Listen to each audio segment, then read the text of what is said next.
Welcome back to goldfoxwealth. Let's talk money.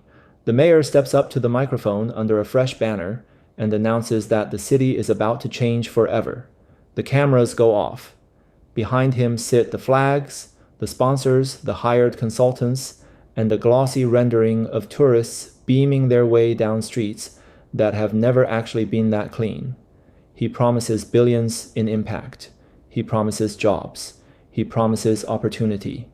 He repeats the word legacy so many times that it stops sounding like a gift and starts sounding like a bill. At first, you buy it. Everybody does. Your sister Rosa waits tables at a place downtown, and for 2 straight weeks, not a single seat is ever empty. Your cousin Amir drives rideshare and clears $600 in one day. Your landlord bumps up the rent, explaining that the neighborhood is changing now. The whole city acts like it just struck oil under the sidewalks. Then you start paying attention to who is really cashing in. The hotel chain triples its rates overnight. The parking lot that normally asks $18 suddenly wants $100. The official fan zone only sells food from vendors that got picked months ago in meetings you will never be invited to. Rosa's restaurant is slammed every night, yet her hourly pay has not moved a cent. Amir pulls in more, then watches half of it vanish into gas, taxes, hours idling at the airport, and brake pads that are already squealing by Thursday. Your friend Daniel runs a little coffee shop 6 blocks from the stadium. He was sure this would be his big moment. He stocked up on extra beans, brought on 2 temporary hires, and printed tiny flags to line the counter. But the crowds get steered along official routes, past official sponsors into official tents. On match day, thousands stream past his door, and not enough of them ever turn the handle. He sells 38 extra lattes and tips 3 full trays of pastries into the trash. On television, meanwhile, the city has never looked better. Drone shots sweep across the skyline. Announcers gush about the energy in the air. Influencers discover murals that locals have strolled past for a decade without a second glance. For 1 month, the place you live becomes a product, buffed up and gift-wrapped for strangers wearing wristbands.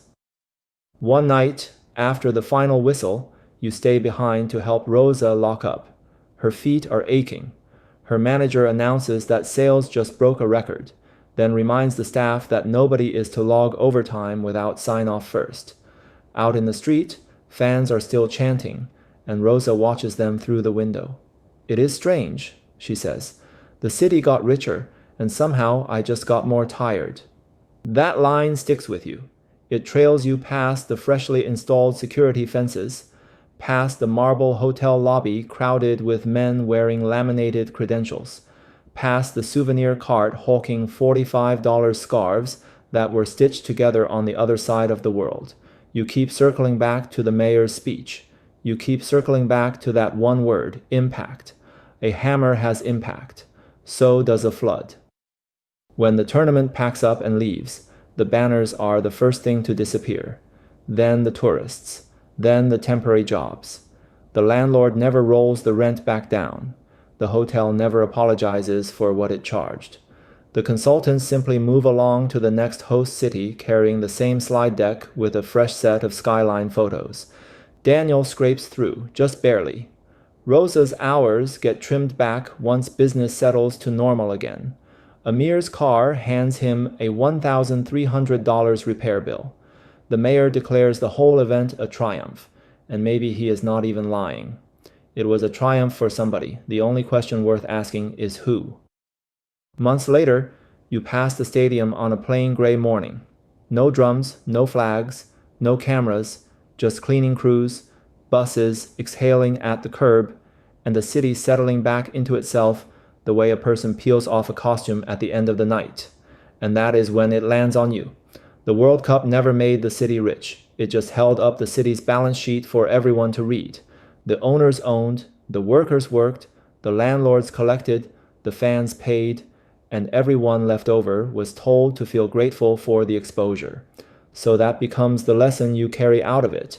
The next time someone promises that a big event will pour money into a city, ask exactly where that money comes to rest, because the rain falls on everyone. It is just that only some people happen to own buckets. Thanks for watching. Please consider hitting like and subscribe if you enjoyed this video.